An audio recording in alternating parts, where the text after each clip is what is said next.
ಪ್ರತ್ಯಾಹಾರದಲ್ಲಿ ಇದು ತುಂಬ ಇಂಪಾರ್ಟೆಂಟ್ ಆದ ಒಂದು ಅಭ್ಯಾಸ. ಪತಂಜಲಿ ಗುರುಗಳು ಏನಕ್ಕೆ ಇದನ್ನು ಇಟ್ಟಿದ್ದಾರೆ ಅಂತ ಅನ್ನೋದು ಇದನ್ನು ಅಭ್ಯಾಸ ಮಾಡಿದ ಮೇಲೆ ನಮಗೆ ಗೊತ್ತಾಗುತ್ತೆ. ಈ ಅಭ್ಯಾಸಕ್ಕೆ ಹೆಸರು ಕ್ಯಾಂಡಲ್ ತ್ರಾಟಕ. ತ್ರಾಟಕ ಅಂದರೆ ದುರ್ಗುಟ್ಕೊಂಡು ನೋಡೋದು, ಗೇಸಿಂಗ್.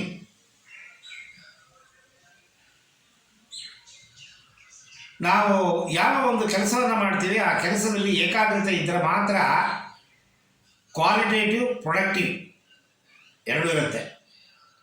ಪ್ರೊಡಕ್ಟಿವಿಟಿ ಇರುತ್ತೆ, ಕ್ವಾಲಿಟಿ ಇರಲ್ಲ. ಕ್ವಾಲಿಟಿ ಇರುತ್ತೆ, ಪ್ರೊಡಕ್ಟಿವಿಟಿ ಇರಲ್ಲ. ಎರಡುವೇ ಸೇರ್ಕೊಂಡಿರಬೇಕು ಅಂತಂದರೆ ಏಕಾಗ್ರತೆ ತುಂಬ important. It is not for spirituality. You take any field in life, any activity in life.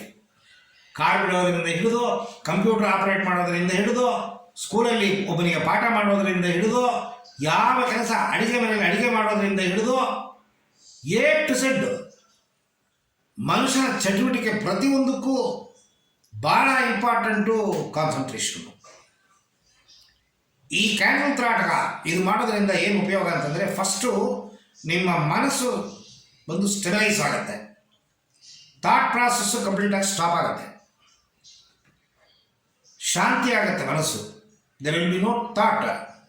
ಅಂದರೆ ಧ್ಯಾನ ಅಂತ ಅನ್ನೋದೇನು? A thoughtless state, a sleep like state.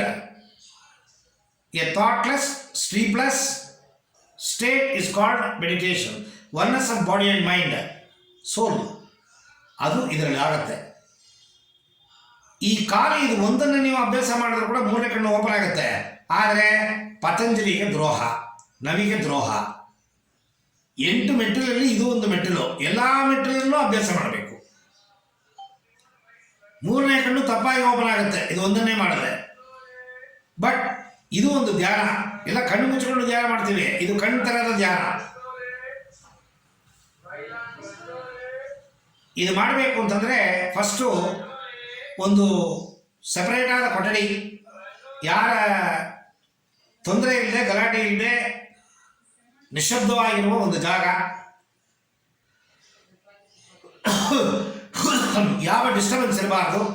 ಕಿಟಕಿ ಬಾಗಿಲನ್ನೆಲ್ಲ ಮುಚ್ಚಬೇಕು. ಹೊರಗಡೆ ಗಾಳಿ, ಈ ಕ್ಯಾಂಡಲ್ ಜ್ಯೋತಿಯನ್ನು ಡಿಸ್ಟರ್ಬ್ ಮಾಡಬಾರ್ದು, ವೆಂಟಿಲೇಷನ್ ಇರಬಾರ್ದು. ನಿಮಗೂ ಕ್ಯಾಂಡಲ್ಗೂ 3 ಅಡಿ ದೂರ ಇರಬೇಕು.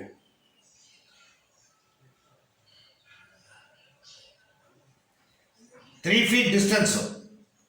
ಕ್ಯಾಂಡಲ್ ಜ್ಯೋತಿಯು ನಿಮ್ಮ ಕಣ್ಣು ಪ್ಯಾರಲಲ್ ಲೈನಲ್ಲಿರಬೇಕು. ಕ್ಯಾಂಡಲ್ ಜ್ಯೋತಿ ನಿಮ್ಮ ಕಣ್ಣು, ಐ ಸೈಟ್ ಎರಡು ಪ್ಯಾರಲಲ್ ಆಗಿರಬೇಕು. ಕೆಳಗಿರಬಾರ್ದು ಅಥವಾ ಮೇಲಿರಬಾರ್ದು. Candle parallel to the I site.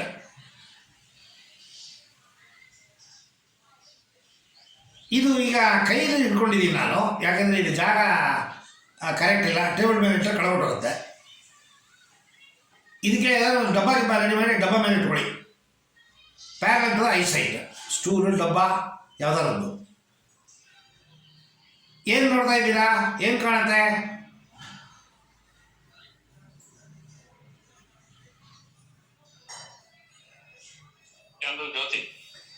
ಜ್ಯೋತಿಯಲ್ಲಿ ಏನು ಕಾಣುತ್ತೆ?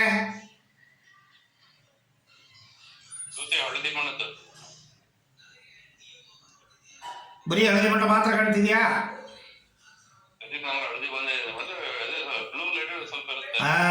ಕರೆಕ್ಟಾಗಿ ಹೇಳಿದ್ವಿ. ಮೇಲ್ಗಡೆ ಗೋಲ್ಡನ್ ಕಲರು, ಒಂದು ಕರಿ ಬಣ್ಣದ ಬತ್ತಿ, ಬತ್ತಿಗೆ ಸಾರದಂಗೆ ನೀಲಿ ಬಣ್ಣ ಅಥವಾ ಗ್ರೇ ಬಣ್ಣ. ಅದು ನೀಲಿನೂ ಅಲ್ಲ, ಗ್ರೇನೂ ಅಲ್ಲ, ಮಿಕ್ಸೆಡ್ಡು. ಬತ್ತಿಗೆ ಸೇರಿದಂಗಿದೆ. ಆ ಬತ್ತಿಗೆ ಸೇರಿದಂಗಿರೋದನ್ನು ನೀವು ದುರ್ಗುಟ್ಕೊಂಡು ನೋಡಿದ್ರೆ ದಟ್ ರಿಸೆಂಬಲ್ಸ್ ಲೈಕ್ ಎ ಲಿಂಗ. ವಿ ಕಾಲ್ಡ್ ಲಿಂಗಾಕಾರ ರೂಪ.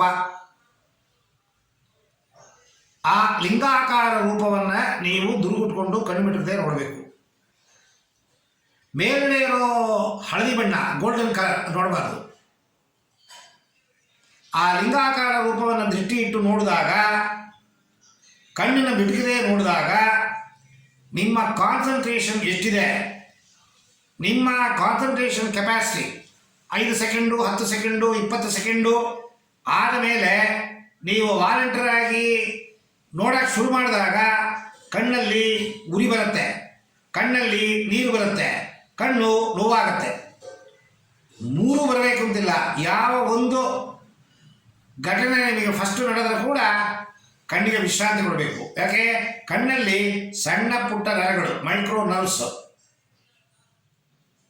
ಜಾಸ್ತಿ ಒತ್ತಡ ಕೊಟ್ಟರೆ ಕಣ್ಣಲ್ಲಿರೋ ನರ ಕಟ್ಟಾಗೋಗುತ್ತೆ. ಕಣ್ಣು ನರ ಕಟ್ಟೋಗ್ಬಿಟ್ರೆ ದೃಷ್ಟಿ ಹೊಟ್ಟೋಗುತ್ತೆ.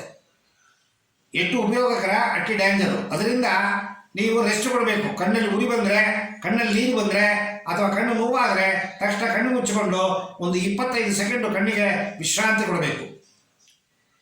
ಕಣ್ಣು ಮುಚ್ಚಿಕೊಂಡು ವಿಶ್ರಾಂತಿ 25 ಸೆಕೆಂಡು ಎಣಿಸುವಾಗ ಪ್ರತಿಯೊಂದು ಎಣಿಕೆ ಎಣಿಸುವಾಗಲೂ ಕಣ್ಣು ಮುಂದೆ ಜ್ಯೋತಿ ಕಾಣುತ್ತಾ ಅಂತ ಊಹೆ ಮಾಡಬೇಕು.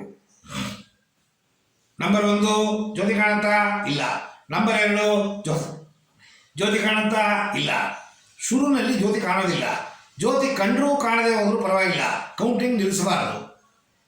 25 ಕೌಂಟ್ ಆದಮೇಲೆ ಕಣ್ಣು ಬಿಡಬೇಕು. ತಿರುಗಿ ಜ್ಯೋತಿ ಮಧ್ಯಭಾಗದಲ್ಲಿ ಲಿಂಗಾಕಾರ ರೂಪವನ್ನು ದೃಷ್ಟಿ ಇಟ್ಟು ನೋಡಿದಾಗ ತಿರುಗಿ ಅದೇ ಅನುಭವ. ಕಣ್ಣುರಿ, ಕಣ್ಣು ನೀರು, ಕಣ್ಣು ನೋವು. ತಿರುಗಿ ಕಣ್ಣು ಮುಚ್ಕೋಬೇಕು, ಕಣ್ಣಿಗೆ ವಿಶ್ರಾಂತಿ. ಈ ಥರ ನೀವು ಮಾಡ್ತಾ ಇದ್ದಾಗ ಸ್ವಲ್ಪ ದಿವಸ ಆದಮೇಲೆ ಕಣ್ಣು ಮುಂದೆ ಸ್ಪಷ್ಟವಾಗಿ ಕಣ್ಣು ತೆರೆದಿದ್ದಾಗ ಕಾಣೋ ಆ ಜ್ಯೋತಿ ಕಣ್ಣು ಮುಚ್ಚಿದ್ರು 3 ಡೈಮೆನ್ಷನಲ್ ಜ್ಯೋತಿ ಕಣ್ಣು ಮುಂದೆ ಕಾಣುತ್ತೆ. ಸೊ ಮೊದಲನೇ ಮೆಟ್ಲು ಮುಟ್ಟುಬಿಟ್ರಿ ಅಂತ ಅರ್ಥ. ಆಧ್ಯಾತ್ಮದಲ್ಲಿ ಒಳಗೆ ನುಗ್ಗಾಕೆ ಮೆಟ್ಲನ್ನ ಹತ್ರ ಇದ್ದೀರಾ ಅಂತ ಅರ್ಥ. ಹೀಗೆ ನೀವು ಮಾಡ್ತಾ ಇದ್ರಿ ಅಂತಂದರೆ ಈ ಕ್ಯಾಂಡಲ್ ಕಡ್ಡಿ ಇದು ಕಾಣೋದಿಲ್ಲ. ಕ್ಯಾಂಡಲ್ ಬ್ಯಾಕ್ ಗ್ರೌಂಡ್ ಏನಿದೆ ಅದು ಕಾಣಲ್ಲ, ಆಮೇಲೆ ಕಡ್ಡಿ ಕಾಣಲ್ಲ, ಆಮೇಲೆ ಜ್ಯೋತಿ ಕಾಣೋದಿಲ್ಲ. ಬ್ಯಾಕ್ ಗ್ರೌಂಡ್ ಇದೆ, ಕ್ಯಾಂಡಲ್ ಇದೆ, ಜ್ಯೋತಿ ಇದೆ, ಆದರೆ ಏನು ಕಾಣಲ್ಲ. ಅದು ಕಂಡುಬಿಟ್ರೆ ನಿಮ್ಮ ಥರ್ಡ್ ಐ ಪೆನಿಟ್ರೇಷನ್ ಸ್ಟಾರ್ಟ್ ಆಗಿದೆ ಅಂತ ಅರ್ಥ. ನೀವು ಹಾಗೆ ಇನ್ನೂ ಮಾಡ್ತಾ ಇದ್ದೀರಿ ಅಂತಂದರೆ ಈ ಅಭ್ಯಾಸ ಮಾಡಿ ಎಲ್ಲ ಇಟ್ಟು ಹೋಗ್ತೀರಾ, ಆಫೀಸಲ್ಲಿ ಕೆಲಸ ಮಾಡ್ತಿರ್ತೀರಾ, ನಿಮಗೆ 2 ಹುಬ್ಬು ಮಧ್ಯದಲ್ಲಿ ಜ್ಯೋತಿ ಬರೋಕ್ಕೆ ಶುರು ಆಗುತ್ತೆ. ನಿಮಗೆ ಆಶ್ಚರ್ಯ ಆಗುತ್ತೆ, ಇದೇನಪ್ಪ ಇದು, ಕ್ಯಾಂಡಲ್ ಇಲ್ಲ, ಜ್ಯೋತಿ ಇಲ್ಲ, ಕಣ್ಣು ಮುಂದೆ ಜ್ಯೋತಿ ಬರುತ್ತೆ. ಈ ಕಣ್ಣು ಮುಂದೆ ಹೊರಗಳು ಬಂದರೆ ತಟ್ತೀವಿ ನೋಡಿ ನಾವು, ಆದರೆ ಏನು ತಟ್ಟಿದ್ರೂ ಹೋಗೋದಿಲ್ಲ ಜ್ಯೋತಿ. ಅಂದರೆ ಇನ್ನೂ ಡೆಪ್ತ್ ಆಗಿ ಪೆನಿಟ್ರೇಷನ್ ಶುರು ಆಗಿದೆ ಅಂತ ಅರ್ಥ. ಇದನ್ನು ಮೀರಿ ನೀವು ಅಭ್ಯಾಸ ಮಾಡ್ತಾ ಇದ್ದೀರಿ ಅಂತಂದರೆ ನಿಮ್ಮ 2 ಹುಬ್ಬು ಮಧ್ಯದಲ್ಲಿ ಏನೋ ತಿರುಗಿದಂಗೆ ಆಗುತ್ತೆ, ಏನೋ ಒಂದು ಇರಿಟೇಷನ್ನು ಅಥವಾ ಬಿಸಿ ಅಥವಾ ತಂಪು ಅಥವಾ ಆ ಜಾಗ ಆಗ್ನೇಯ ಚಕ್ರ ಅಂತ ಹೇಳ್ತೀವಿ, ಅದು ರೊಟೇಟ್ ಆಗೋದು ನಿಮಗೆ ಗೊತ್ತಾಗುತ್ತೆ. ಅದನ್ನು ನೀವು ನೋಡ್ತಾ ಇದ್ದೀರಿ ಅಂತಂದರೆ ಇನ್ನರ್ ಪುಲ್ಲಿಂಗ್, ಒಳಗಡೆ ಪುಲ್ಲಿಂಗ್ ಶುರು ಆಗುತ್ತೆ. ಆ ಪುಲ್ಲಿಂಗ್ ಬರೋದನ್ನ ಯಾವಾಗಲೂ ಅದು ಪುಲ್ಲಿಂಗ್ ಬರ್ತಾ ಇರುತ್ತೆ. ನೀವು ಅಭ್ಯಾಸ ಮಾಡಿ ಬಿಟ್ಬಿಡಿ. ಸುಮ್ಮನೆ ಕೂತಿದ್ದಾಗ, ನಡೆದಾಗ, ಮಲಗಿದಾಗ, ಸ್ನಾನ ಮಾಡಿದಾಗ, ನಿದ್ದೆ ಮಾಡುವಾಗ ಕೂಡ ಅದು ಎಳಿತಾ ಇರುತ್ತೆ ಹುಬ್ಬಿನ ಮಧ್ಯ. ಇದನ್ನು ಮೀರಿ ನೀವು ಈ ಕ್ಯಾಂಡಲ್ ತಗೊಂಡಾಗ ಅಭ್ಯಾಸ ಮಾಡ್ತಾ ಇದ್ದೀರಿ ಅಂತಂದರೆ ತಲೆ ನೋವು ಬರುತ್ತೆ. ಸ್ವಲ್ಪ ದಿವಸದಲ್ಲಿ ಕಣ್ಣು ಓಪನ್ ಆಗುತ್ತೆ ಅಂತ ಅರ್ಥ. ಪೀನಿಯಲ್ ಗ್ಲ್ಯಾಂಡ್ ಆಕ್ಟಿವೇಶನ್ ಶುರುವಾಗಿದೆ ಅಂತ ಅರ್ಥ. ಹೇಗೆ ಒಂದು ಹೆಂಗಸು ಬಸುರಿಯಾಗಿ ಆ ಮಗು ಹಿಡಿಯುವಾಗ ಏನು ನೋವು ಅವಸ್ಥೆ ಒದ್ದಾಡ್ತಾಳೆ, ಆ ನೋವನ್ನು ತಡಿತಾಳೆ, ತಿಂತಾಳೆ, ಹಾಗೆ ಈ ತಲೆನೋವನ್ನು ತಡೆದರೆ, ತಲೆನೋವನ್ನು ತಿಂದಾಗ ಆಟೋಮೆಟಿಕ್ಕಾಗಿ ಅವೇಕನಿಂಗ್ ಶುರು ಆಗುತ್ತೆ. ಪ್ರೆಸೆಂಟ್, ಪಾಸ್ಟ್, ಫ್ಯೂಚರ್ 3 ಗೊತ್ತಾಗುತ್ತೆ. ಸರಿ ತಪ್ಪು ಅರಿವು ಬರುತ್ತೆ. Decision making becomes easy. ಲೌಕಿಕ ಜೀವನದಲ್ಲಿ ನೀವು ನೆನೆಸಿದ್ರು ನಡೆಯುತ್ತೆ. ನಿಮ್ಮ ಮನಸ್ಸಲ್ಲಿ ಏನೋ ಒಂದು ಹಾಕೋತೀರಾ, ಅದು 200% ನೆರವೇರುತ್ತೆ.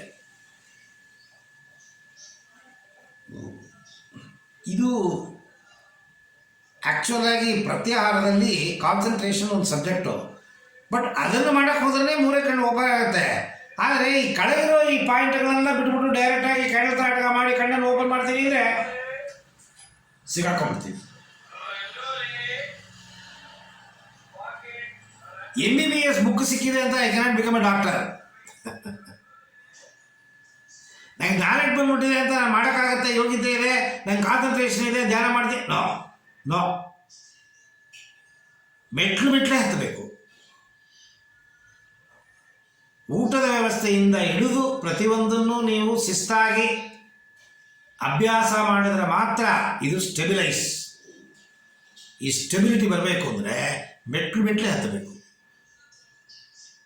ಸುಮಾರು ಜನ ಧ್ಯಾನ ಮಾಡಿ ಮೂರನೇ ಕಣ್ಣು ಓಪನ್ ಮಾಡ್ಕೋತಾರೆ, ಗೊತ್ತಾಗಲ್ಲ. ಕೆಲವರು ಸಾಧನೆ ಮಾಡಿದ ಯೋಗಿಗಳು, ನೀವು ರಾಮಕೃಷ್ಣ ಪರಮಹಂಸದ ಕತೆ ಗೊತ್ತು, ವಿವೇಕಾನಂದ ರಾಮಕೃಷ್ಣ ಪರಮಹಂಸನ ಹುಡ್ಕೊಂಡು ಹೋಗ್ತಾರೆ. ಭಗವಂತನ ನೋಡಿದ್ದೀರಾ ಅಂತ ಕೇಳಿಕೊಂಡು,